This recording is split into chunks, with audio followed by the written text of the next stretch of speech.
Hi guys, welcome back. Today we're tackling BIAB removal using just the e-file. We'll be removing the pink polish along with the majority of the builder gel underneath, but I am keeping a good amount on the nail. I don't want to go all the way down to the bare nail because in another video I'll be layering fresh builder gel and adding a beautiful design.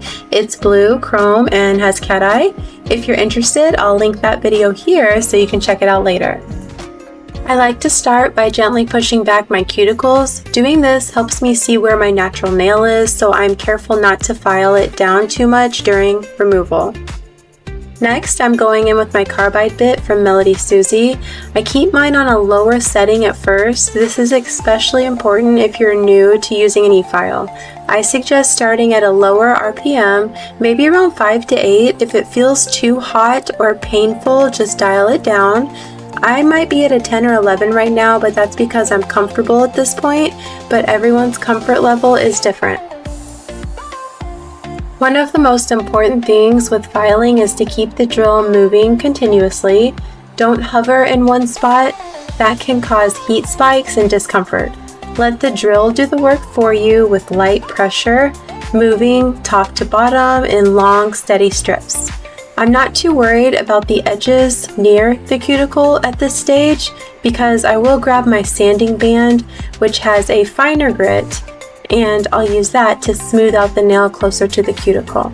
My main concern here is preventing any lifting along the edges while removing most of the gel. The sanding band will allow me to get closer safely without damaging the nail or the surrounding skin.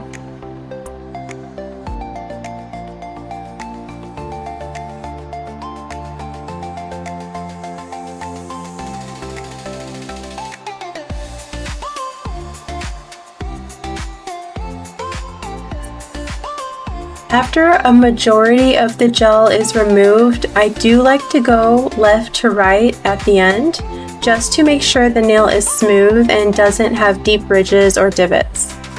Now I'm switching to my sanding band. 180 to 240 grit should be good. It's mainly to smooth out the nail and get closer to the cuticle to remove any of that leftover polish. And also a big concern is using the sanding band to file away any edges that might have lifted from the remaining BIAB or builder in a bottle that I am leaving on. Because lifted pieces might cause chipping later on with my new application, so you just want to sand those down so that they're smooth.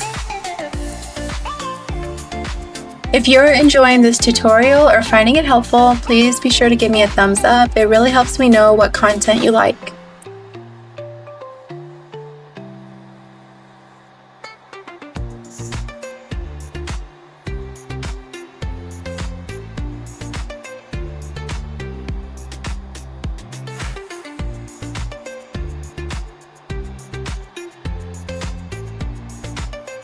We'll dust off any leftover debris and then jump right into the tapered cuticle bit or football bit.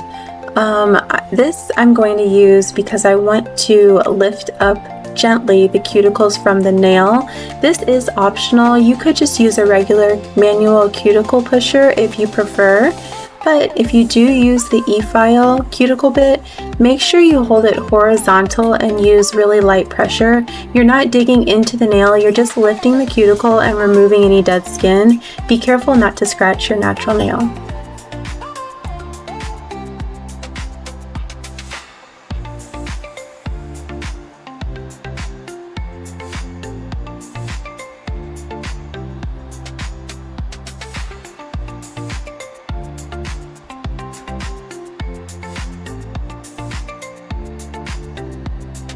Then I'm going with my cuticle clippers to remove any dead cuticle that was lifted earlier.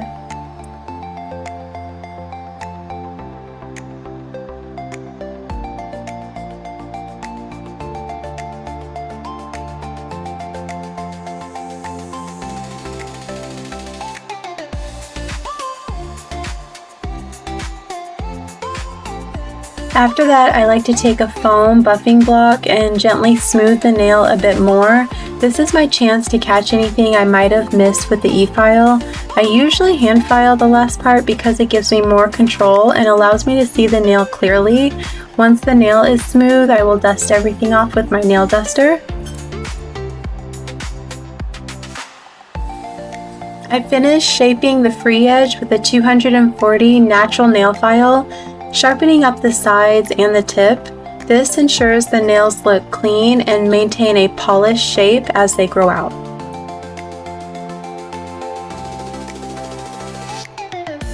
And that's it. Our nails are prepped and ready for the next steps. In a future video, I'll be showing you how to apply sculpted hard gel. Be sure to stick around for that. Thanks as always, and I hope you have a wonderful day, evening, or morning.